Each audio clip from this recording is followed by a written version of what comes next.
그리고 토지 임대부 주택 개인적으로 안 했으면 좋겠어. 이제 자본주의를 배운 사람들한테는 건물만 산다는 게 말이 되나 싶기도 하고. 전용 84 기준으로 여기는 이제 1998년식이고 2036세대예요. 근데 지금 매매가가 22억 5천 정도 하는 것 같습니다. 전세가는 10억 5천 정도 하고요. 여긴 전고점이 23억 8천까지 올라갔었어요.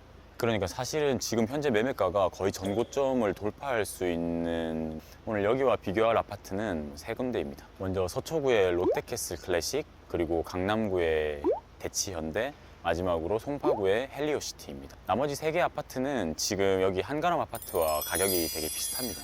그런데 전고점도 다르고 전세가도 다르죠. 한가람이 지금 매매가가 22억 5천이고 84? 헬리오시티가 19억 8천이에요.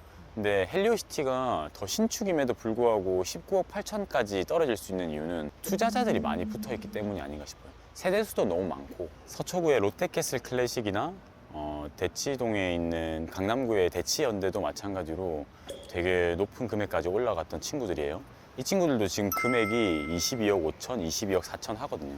확실히 서초구와 강남구가 무서운 게 지금 매매가는 비슷하고 뭐 최고가도 비슷하고 하지만 최근 저점을 지금 표에서 보시면은 확실히 덜 떨어졌다는 걸 볼 수 있습니다. 우리가 이촌동을 되게 좋아하잖아. 맞아. 우리가 한남동을 가고 싶어 하기도 하고 사실 여기서 살고 싶은 생각도 있단 말이야.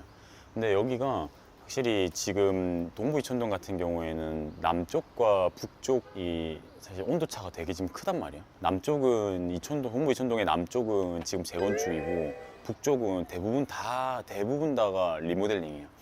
리모델링이 지금 비상에 걸렸단 말이지. 왜? 사실 리모델링이라는 게 재건축보다 장점이라고 하면은 사업 기간이 짧다는 거거든. 그러니까 사업 기간이 짧으면은 사업비가 많이 안 나오는 게 장점으로 나올 수밖에 없는데 빨리 진행도 안 돼. 그렇다고 싸지도 않아. 그러니까 미치는 거네. 단점으로 걸리는 거지. 근데 그렇다고 해서 동부 이촌동의 북쪽에 있는 아파트들이 대부분 다 용적률이 높잖아. 거의 300% 가까이 되거나 300% 넘는 것들이 많은데 재건축을 할 수도 없는 노릇인 거지. 조합원들끼리 사실 마음이 잘 맞아서 빨리빨리 사실 해보자고 하는 게 더 낫지. 공사비 올린다고 해서 르엘 같은 경우에도 1,000억을 이미 작년에 올렸거든. 1,000억을 올렸다고? 한가람도 이제 리모델링이 올라가면서 진행을 해야겠구나라는 걸 아마 조합원들이 알고 있지 않을까 싶다. 이제 여기 서부 이촌동에 왔는데요. 서부 이촌동에서는 무슨 이야기를 할 거냐. 이제 용산, 여기 보시면은 뒤쪽 용산 국제업무지구가 들어오는 부지입니다. 이제 정비창 부지였죠. 용산 국제업무지구 주변으로 서부 이촌동에 아파트들이 몇 개가 질비해 있는데 그 아파트들을 좀 소개시켜 드릴까 해요. 앞으로 제가 생각하는 지금 이 아파트들의 방향, 그리고 호재가 될 만한 곳들 한번 같이 이야기했으면 좋겠다 싶어서 이제 서부 이촌동으로 한번 가보시죠. KTX야, KTX.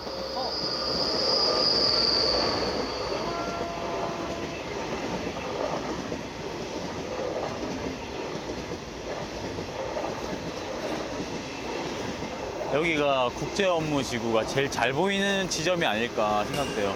저기 건너편에 있는 호텔에서 보면 제일 좋은데 호텔까지 뭐 가긴 그러니까 여기서 이렇게 보면은 아직까지 빈 부지로 남아 있습니다. 다음에 호텔도 데려가 주세요. 네.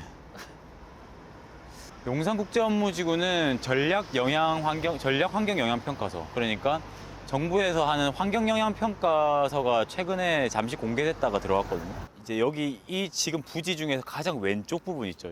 지금 제가 손으로 가리키는 가장 서측 남쪽이죠.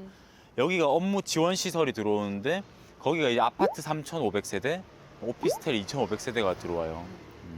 그래서 아파트 3,500 가구 중에는 전용 84 이하가 한 2,600가구 정도 되고 그 중에 임대가 875가구 정도 되는 것 같습니다. 그래서 이 용산 개발의 네 가지 컨셉은 첫 번째가 국제 업무지구, 이제 두 번째는 이제 입체 보행 녹지를 만들겠다, 세 번째는 교통 거점으로 만들겠다, 네 번째가 감성이에요. 감성이요? 도보로 수변공원까지 갈 수 있게 하겠다라는 거거든. 그게 내가 이 이야기를 왜 하냐면 이게 지금 서부 이촌동의 개발과 굉장히 밀접한 영향이 있다고 나는 생각하는 거지. 여기서부터 용산국제업무지구부터 저기 서부 이촌동까지 도보로 보행으로 걸어갈 수 있는 길을 3개를 만들겠다고 한 거야. 근데 그러려면 여기 있는 시유지나 국유지를 써야 된다는 거지. 그러면 과연 여기 있는 지금 대림 아파트나 북한간 성원 아파트나 동원 베네스트가 있는 이 지역들이 시유지와 국유지가 섞여 있는 곳도 많거든. 도로들은 다. 그럼 과연 쉽게 용적률을 넓혀주고 그리고 재개발 뭐 정비 사업 하는데 쉽게 허용을 해주겠냐는 거죠. 난 그게 되게 걸린다. 독자 개발을 해야 되는 건 맞지만 리모델링 사업을 할 때 되게 순탄치 않게 될 수도 있겠다라는 생각이 들어요. 두 번째로 소개시켜 드릴 곳이 지금 여기 좌측이 용산 업무지구면 국제업무지구 맞은편으로 국제업무지구 정면 특별계획구역이 있어요. 777세대 주복 8개의 동이 들어온단 말이야. 근데 여기가 위치가 너무 좋아. 이제 어차피 여기를 데크로 덮는다고 하면 이건 이제 현실화됐으니까 여기서부터 여기도 가기 좋고 그리고 저쪽이 이제 현대자동차 UAM 지구가 연구소가 들어오거든. 양재에 있던 사람들이 저로 오는. 그렇지. 이제 UAM 연구소 여기로 옮긴다고 지금. 그리고 이 뒤쪽은 하이브랑 뭐 아모레퍼시픽 또 대기업 들어와 있지. 여기가 위치가 되게 좋아서 사람들이 눈을 많이 두고 있더라고. 그래서 아파트 추천하시는 분들 중에 여기 보면 우림필류 있잖아 이거. 이 100세대 정도 되는데 여기 추천하시는 분도 있어. 여기가 가격이 되게 괜찮거든. 31평이 18억입니다. 여기 서부 이촌동에 있는 아파트들이 되게 사실은 좋은 위치에 있는 건 맞는데 대체재가 너무 많아. 투자를 하기에. 그러기에 정말 싼가 싶으면은 16억, 17억씩 하거든. 24평이. 그리고 막 북한과 성원인가 대림 아파트 같은 경우에는 큰 평수가 25억까지 하는데 그런 것들 보면 대체재가 너무 많다. 투자할 만한데. 그게 좀 아쉽긴 한 것 같아.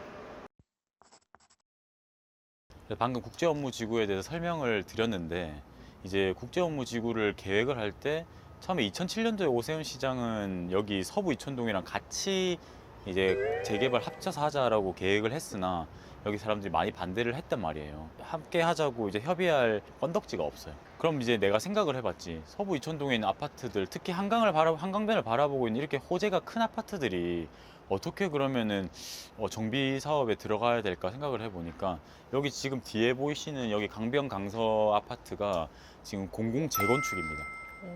재건축인데 공공 재건축이에요. 그래서 여기 한 140여 세대밖에 안 되는데 이제 이게 한 200세대 좀 넘게 이제 증축이 되고 공공 재건축이 들어갑니다. 여기 다른 한강을 보고 있는 단지들이 공공 재건축을 하면 좋다. 나는 그렇게 생각하진 않고 이 공공 재건축의 장단점에 대해서는 확실히 좀 알고 가면 어떨까 하고 해서 여기 앞에 와서 좀 찍어보는 거예요. 사실 강변 강서 같은 경우에는 공공 재건축이다 보니까 정부 개입이나 관의 개입을 되게 많이 받을 수밖에 없어요. 아무래도 여기가 사업성이 별로 좋지 않을 거 아니야. 보면 부지도 되게 작고 되게 낮고 여기 사실 위치가 여기 서부 이촌동에서도 되게 좋은 위치는 아니거든. 그러다 보니까 사업성이 열악하니까 여기 주민들은 어쩔 수 없이 공공재건축을 선택은 했어요. 근데 공공재건축을 하면 어떻게 되냐? 증축하는 세대 50% 이상을 공공임대나 공공분양을 주게 되어 있습니다. 근데 그게 첫 번째고요.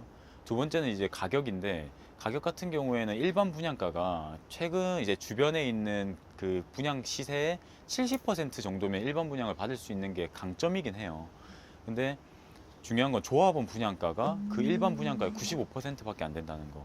그러니까 일반 분양 받는 사람들이랑 여기 조합원 분양 받는 사람들이 차이가 없다는 걸 그런 차이가 있더라고요. 사실 조합원들한테 좋은 건 아니죠. 여기 현대 한강 그리고 저 뒤에 동화 그리고 건너편에 대림 북한간 성원까지 해서 보통 380%에서 390%란 말이야. 용적률이. 그러면 사실은 공공재건축을 했을 때는 이런 단점이 있다. 그럼 결국에는 거의 대부분 다 리모델링을 생각할 것이다. 여기 중산 시범 아파트 앞에 왔습니다. 여기는 말 그대로 토지 임대부 주택이었습니다. 그러니까 토지는 서울시의 땅이고, 그러니까 건물만 사실 분양을 해주는 거죠. 이전에 문재인 정부 같은 경우에도 마찬가지로 이렇게 토지 임대부 주택을 하겠다고 얘기를 했었어요. 그러니까 반값 주택이라고 얘기를 하죠, 다들. 지금 우리가 받는 분양가가 예를 들면 18억이다 이러면은 토지 임대부 주택은 9억만 낸다 하고 홍보를 하는 거예요. 그러니까 땅은 계속 서울시가 가지고 있고 마찬가지로 건물만 가져가라는 건데 이 아파트가 55년이 됐습니다. 건물값이 남아 있을까요? 땅값만 올라갔지 건물값은 빵원일 겁니다. 이 중산 시범이라는 아파트의 뜻은 중산층을 위해서 시범적으로 아파트를 만들어 보겠다 해서 중산 시범 아파트라고 합니다. 진짜 직관적이다.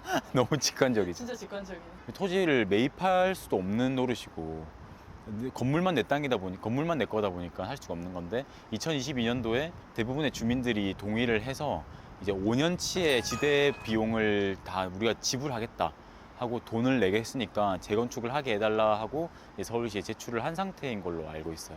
그래서 이제 감정평가를 해야 되는데 총 건물만 가지고 있는 평수가 1,480평 정도 됩니다. 이 도로 같은 경우에는 한 560평 정도 되거든요. 그래서 한 2,000평 정도 되는데 여기 지금 공시지가가 평당 한 3천만 원 정도 된다고 해요. 3,300만 원 정도. 그러면 그 토지의 감정가는 아마 한 6천만 원 정도 될 것 같다고 지금 추산을 하고 있습니다. 잘 됐으면 좋겠어요. 그리고 토지 임대부 주택 개인적으로 안 했으면 좋겠어 이제. 나는 그냥 사실 건물만 가지고 있다는 건 자본주의를 배운 사람들한테는 건물만 산다는 게 말이 되나 싶기도 하고. 널 위해 준비했어. 고마워. 가자. 산호 아파트로. 산호 아파트 앞에 왔습니다. 산호 아파트는 지금 최근에 분담금 이슈가 있습니다. 이제 원래 이제 12층으로 되어 있고 6개 동에 554세대예요. 여기가 2017년도에 조합 설립 인가가 되고 2021년도에 이제 35층까지 허용을 했다가 2022년도에 잠시 중단이 된 상태였습니다. 35층까지 재건축 허가가 났는데도 불구하고 2022년도에 부결이 되었어요. 그 이유는 분담금을 너무 많이 내야 된다 해서 멈춰버린 거죠. 그때 불만이 많았던 것 같아요. 여기가 세대당 평균 대지 지분이 14.471평이에요. 사실 좁지 않죠. 근데 여기가 14평부터 44평까지 있어요. 이게 평수가 너무 다양한 게 제 생각에는 문제가 있는 것 같은데 35평을 가지고 있는 사람이 분담금을 내야 되는 게 제가 봤을 때 5억을 넘겨야 될 것 같습니다. 그리고 40평대에 있는 사람이 같은 평수를 받는 경우에는 한 7억 5천도 훨씬 더 넘게 내야 되는 것 같아요. 그 분담금 이슈 때문에 아무래도 지금 멈췄던 것 같고 지금 여기 재건축이 어떻게 진행되냐에 따라서 이제 북한과 성원과 대림이 움직일 가능성이 많습니다. 그리고 여기가 특이한 게 여기 70년대 지어진 아파트 같은 경우에는 앞에 보시면 베란다가 좁죠. 앞에 평수가 작은 평수입니다. 14평, 24평 이런 애들이 앞에 있고요. 44평 중대형 평수가 뒤에 있어요. 시끄러워서 그런가? 차끼리? 과거에는 이제 여기에 악취도 너무 많이 났고 소음 때문에 뒤로 간 신동 아파트도 아마 그럴 거예요. 그래서 지금은 이제 어떻게 될지 모르죠.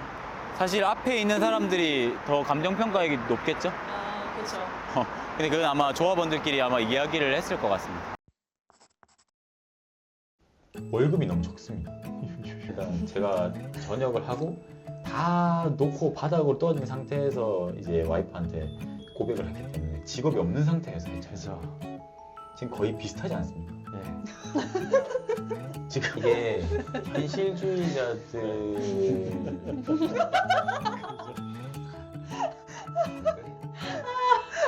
웃겨.